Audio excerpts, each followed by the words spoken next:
जहां की इस कांच को देखिए, कांच को आप देखकर समझ जाएंगे कि इतना मोटा मोटा कांच को मार के जब तोड़ दिया गया है मित्रों, तो सोचिए कि वो शरीर पे क्या करेगा। तो सामान बिखरा हुआ है और बिखरने का कारण भी है। चारों तरफ आप देख रहे होंगे सामान बिखरा हुआ है और मामला जानते हैं, टूल पकड़ लिया है। टूल पकड़ने का कारण यह है कि भैया किसी का स्टूडियो जब टूटता है, लाखों लाखों रुपए खर्च करके स्टूडियो सबसे ज्यादा अगर कोई अत्याचार कर रहा है तो महिला ही महिला को प्रताड़ित कर रही है। अच्छा, महिला ही महिला का हनन कर रही है। जमाने में द्वापर युग में, चाहे त्रेता युग में देख लीजिए, उस समय में राम ने रावण को मारा, अच्छा, कृष्ण ने कंस को मारा। हाँ। अभी वीरू और बीना मानवी का महिला अगर सुर्फनाखा बन जाए तो उसका नाक काटने में जरा सा भी देरी नहीं करना चाहिए। मित्रों, मैं मौजूद हूं इस समय पटना में और पटना का वीडियो बहुत काफी तेजी से वायरल हो रहा है। वायरल होने का कारण भी है, जानते हैं क्या? महिला की जब बात आती है और पुरुष से टकरा जाती है तो वाकई लोग कहते हैं ना कि शीशा जब पत्थर से टकराता है तो भूचाल आ जाता है। वैसे ही अगर देखा जाए तो एक पत्थर टकरा गया है शीशा से। अब देखना यह है कि शीशा टूटेगा या पत्थर टूटेगा। आज मैं जहां मौजूद हूं ना, इसको तोड़ दिया गया था। कभी ऐसा ऐसा मतलब कुछ लोग आते हैं, मैं नहीं बताऊंगा कि कौन लोग है। अब आपको जानकर ये भी हैरत होगा कि अरे यार ये कहाँ गया, किस तरह से बात कर रहा है। लेकिन आज मैं क्लियर करूंगा कि ये वही मकान है, ये वही ऑफिस है, ये वही स्टूडियो है जहां कभी मार धाड़ तोड़ ताड़ हुआ था। पहले स्टूडियो को हम दिखा लेते हैं, उसके बाद यहाँ के ऑनर से बात करेंगे। यहाँ के जो वाकई जो उनसे हमारी लड़ाई जिस तरह से आप सोच सकते हैं, यही वो स्टूडियो है जहाँ क्या होता है कि मार धाड़ पूरा। फिल्म में ऐसा नहीं होता है, जहाँ की इस कांच को देखिए, कांच को आप देखकर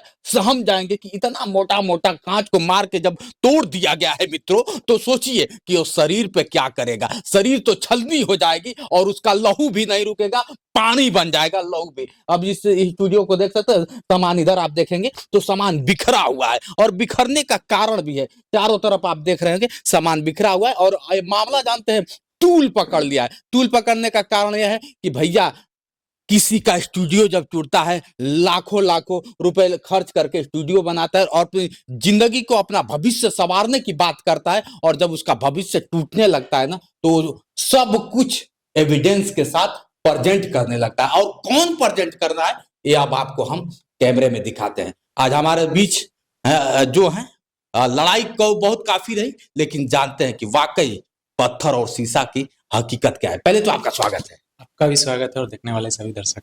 अभी चेहरे को गौर से पहचान लीजिए। मैं नाम नहीं बताऊंगा, इनका काम नहीं बताऊंगा, इसलिए ना कि बिहार में बवाल, लोग कहते हैं ना कि बिहार में जब तक बवाल नहीं होता है वो सवाल ही पैदा नहीं होता। आपने बिहार में इस कदर क्यों बवाल कर दिया महाराज? बात बवाल करने का नहीं है, बात ये सम्मान की बात है, महिलाओं के सम्मान की बात है, महिलाओं की हक की बात है, महिलाओं के अधिकार की बात है। अच्छा, लोग झूठ मूठ के बदनाम करते हैं कि पुरुष प्रधान देश है, यहाँ पे पुरुष ने महिलाओं पे अत्याचार किया है। लेकिन अभी का जो हाल है, सबसे ज्यादा अगर कोई अत्याचार कर रहा है तो महिला ही महिला को प्रताड़ित कर रही है। अच्छा, महिला ही महिला का हनन कर रही है, शोषण कर रही है। सोचिए, अब इनके बातों से सोच रहे हैं ना कि मैंने कहा ना कि शीशा और पत्थर टकरा, यहाँ साला शीशा ही शीशा से टकरा गया है कि नहीं?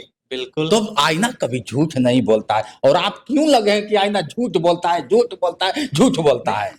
बिल्कुल झूठ नहीं बोलता तो इतना चीज सामने नहीं आता भैया। अच्छा, इतना चीज सामने में आ रहा है, निकल के लोग आ रहे हैं और खुलासा हो रहा है। इससे पहले तो कोई प्रयास नहीं किया था। अरे तो अब तक मामला शीशा शीशा था, तो आप पत्थर बन के बीच में क्यों आ गए प्रभु? आना पड़ा, जरूरी है। अब देखिए, उस जमाने में द्वापर युग में, चाहे त्रेता युग में देख लीजिए, उस समय में राम ने रावण को मारा। अच्छा, कृष्ण ने कंस को मारा। अभी वीरू और बीना मानवी का राशि महाराज ऐसा क्यों? सोचिए, लेकिन उस समय सिर्फ पुरुष थे, अब यहाँ महिला और पुरुष। बीरू देखिए, बीरू क्या लगता है कि बीरू बीना को मार पाएगा? देखिए, जब महिला अगर सुर्फनाखा बन जाए तो उसका नाक काटने में जरा सा भी देरी नहीं करना चाहिए। अच्छा। और ये जो सुर्फनाखा है हजारों महिला के साथ गलत कर चुकी है, तो ऐसे महिला को तो सबसे पहले नाक काट के हटाना चाहिए। महाराज, डर नहीं लग रहा है कि मतलब बीना मानवी अच्छी खासी महिला है, साफ सुथरी महिला है, और क्या होता है कि कितनी महिलाओं कितनी साफ सुथरी होती तो हम लोग जिस कुल से आते हैं, हमेशा द्रौपदी जैसी महिला जो 5-5 पति की पत्नी थी, उसका भी लाज बचाने का काम भगवान कृष्ण किए थे।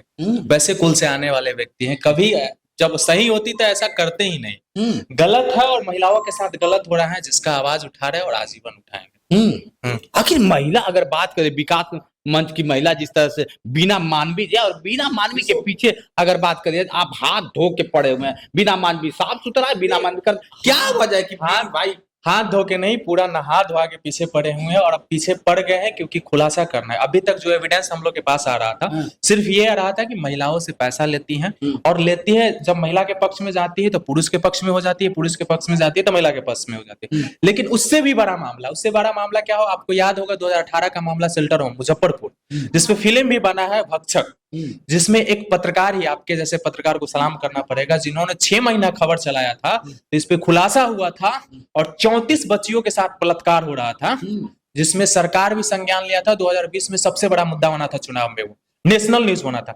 लेकिन ये उससे भी बड़ा रैकेट चलाती है। अच्छा। वो तो सिर्फ बच्चियों के साथ शोषण होता था, यहाँ पे 12 साल से बच्ची से लेके 50 साल के महिलाओं के साथ गलत होता है। लड़की को सप्लाई तक किया जाता है, यहाँ तक कि लड़कियों के अपेंडिक्स के नाम पे ऑपरेशन करवा के बच्चेदानी तक निकलवा लिया जाता है। इतना घिनौना हरकत जब हमारे पास कॉल आता है, एविडेंस आता है, जब सुनते हैं तो रोआ खड़ा हो जाता है कि ऐसे भी आज के युग में महिला हो सकती है जो पैसा के लिए इतनी हद तक गिर सकती है। और ये चीज जब आएगा ना भैया, पूरा देश याद रखेगा कि ऐसी महिला किसी के भी घर में ना हो।